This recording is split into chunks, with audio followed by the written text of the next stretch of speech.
تمہیں کیوں دفنایا گیا؟ یہ سارے گفتگو فرمانے کے بعد فرمایا جاتا ہے کہ یہ قرآن مجید جو ہے یہ حق ہے، اور یہ ایک ایسا فرشتہ لایا ہے کہ جو بہت مکرم ہے، معزز ہے، اور اس فرشتے کو نبی کریم صلی اللہ تعالی علیہ وسلم نے دیکھا ہے، اور 2 بار حضور نے حضرت جبریل کی اصل صورت میں ان کو دیکھا ہے۔ پھر فرمایا کہ یہ فرشتہ کون ہے؟ مطیع ہے، اور یہ امین ہے، اور تمہارے سردار جو ہیں معاذ اللہ یہ مجنون نہیں ہے، انہوں نے اسے آسمان کے کناروں پہ دیکھا ہے فرشتے کو، یہ غیب بتانے پر بخیل نہیں ہے، یعنی نبی کریم صلی اللہ تعالی وسلم، یہ شیطان مردود کے قول نہیں ہے، تو تم کہاں بھاگو گے؟ تو جو چاہے اس کے ذریعے سیدھی راہ اختیار کرے، اور تمہارے چاہنے سے کچھ نہیں ہوتا، اللہ جو رب العالمین ہے وہ چاہے تو ہی تم سیدھے راہ اختیار کر سکتے ہو۔ اس کے بعد سورہ انفطار کا آغاز ہوتا ہے۔ اس صورت میں انسان کو یہ بتایا گیا کہ تمہیں تمہارے رب نے پیدا فرمایا اور تمہارا تصفیہ فرمایا، اور پھر تمہیں حسن صورت عطا فرمایا، تمہیں اشرف المخلوقات بنایا، تو کیا تم قیامت کو جھٹلاتے ہو؟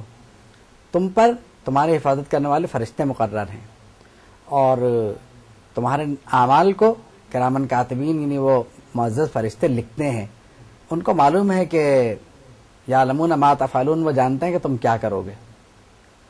پھر ابرار یعنی نیک بندے نعمتوں میں جنت میں ہوں گے، اور فجار جہنم میں جہنم میں ہوں گے۔ پھر فرمایا کہ تمہیں کیا پتا قیامت کیا ہے؟ تم تو اسے مذاق سمجھ رہے ہو نا، پھر واقعی تمہیں کیا پتا کہ قیامت کیا ہے؟ تمہیں واقعی کیا پتا کہ قیامت کیا ہے؟ اس دن کوئی کسی کا کام نہیں آ سکے گا، فیصلہ صرف اللہ کا ہوگا۔ یوم لا تملک نفس لنفس شیئا والامر یومئذ للہ۔ پھر سورہ مطففین کا آغاز ہوتا ہے۔ مطففین کے معنی ہوتے ہیں کم تولنے والے۔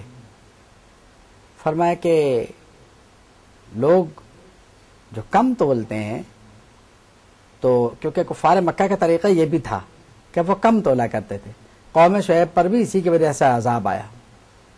ویل للمطففین الذین اذا اکتالوا علی الناس یستوفون، کہ ان کے لیے جو کم تولتے ہیں ان کی بربادی ہو۔ اصل میں کم تولنا ایک بیماری ہے۔ اب یہ لوگ دوسروں کے حق تلفی بھی کرتے ہیں، اپنا حق نہیں چھوڑتے، دوسروں کے حق تلفی کرتے ہیں۔ فرمایا کہ ان کے دل زنگ آلود ہیں، اور جو اعمال یہ کرتے ہیں اس کی وجہ سے یہ زنگ آلود ہیں۔ پھر فرمایا کہ فجار یہ جہنم میں ہوں گے، ابرار نعمتوں میں ہوں گے، اور قیامت کو یعنی نیک لوگ ان برے لوگوں کا اسی طرح مذاق اڑائیں گے جیسے یہ دنیا میں ان کا مذاق اڑایا کرتے تھے۔ اس کے بعد سورہ انشقاق شروع ہوتی ہے۔ سورہ انشقاق میں پھر وہی قیامت کا مسئلہ ہے، اور جو کچھ اس میں صورتحال ہوگی کہ کچھ لوگ ہوں گے جن کے نامہ اعمال ان کے سیدھے ہاتھ میں دیے جائیں گے، جس کی وجہ سے ان کا حساب و کتاب آسانی سے ہوگا، اور کچھ وہ ہوں گے کہ جن کے نامہ اعمال ان کے الٹے ہاتھ میں یعنی بائیں ہاتھ میں دیے جائیں گے، جن کو حساب و کتاب میں کافی مشکل پیش آئے گی، اور وہ کہیں گے کاش ہمارا نامہ اعمال ہمیں نہ دیا جاتا، لیکن یہ کہ ان کا رب انہیں دیکھ رہا ہے۔ پھر قسم کھا کے فرمایا گیا کہ جس طرح سورج کے غروب ہونے کے بعد شفق کا طلوع ہونا، شفق کا نکلنا یقینی ہے، بالکل اسی طرح قیامت کا آنا یقینی ہے۔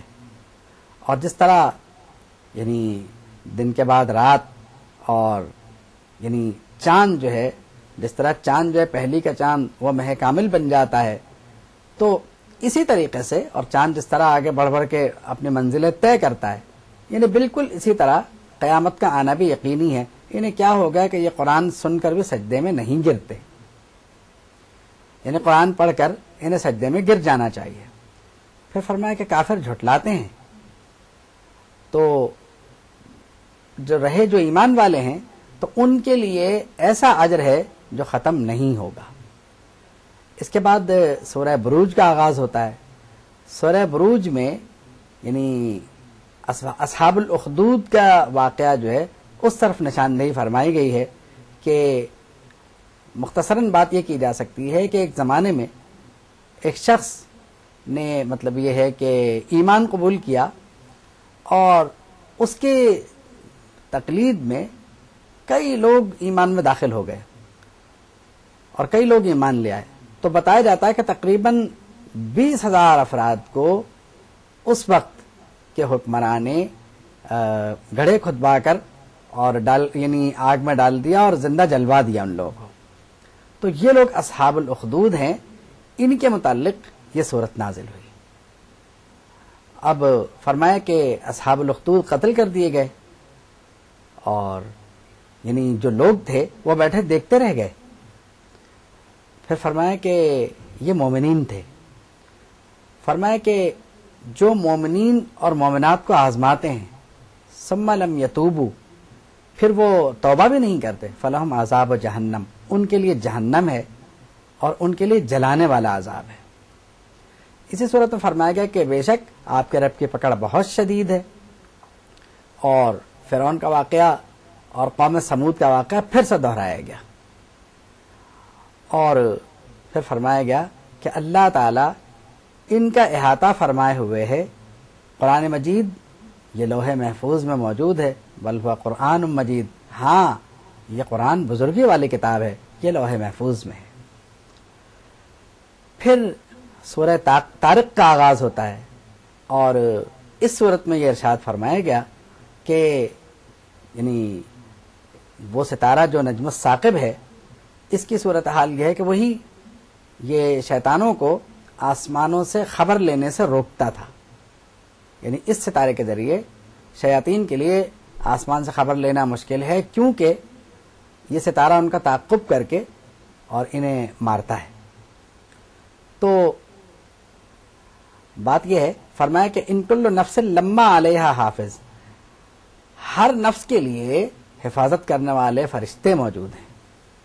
تو انسان کو چاہیے کہ اپنی پیدائش کو دیکھے کہ وہ کیسے پیدا ہوا. رہی کافروں کی بات تو آپ تسلی رکھیں، صبر فرمائیں، آپ ان کو تھوڑی سی مہلت دیں تاکہ انہیں خود اصل بات کا اندازہ ہو جائے. باقی یہ ہے کہ اللہ کے لیے انہیں لوٹانا، انہیں زندہ کرنا کوئی مشکل نہیں ہے. انہ علی رجعہ لقادر، وہ انہیں دوبارہ زندہ کرنے پر، دوبارہ لوٹانے پر قادر ہے. اس کے بعد سورہ اعلیٰ ہے، سبح اسم ربک الاعلیٰ. اس میں سب سے پہلے اللہ رب العالمین کی تسبیح کرنے کی تلقین کی گئی اور پھر اس کے بعد اللہ نے فرمایا کہ یعنی سبح اسم ربک الاعلیٰ الذی خلق فسوی، اس نے انسان کو پیدا فرمایا، اس نے انسان کا تسویہ فرمایا. پھر ہر شے جسے اس نے پیدا فرمایا اس کے کاموں کے بارے میں اسے ہدایت دی.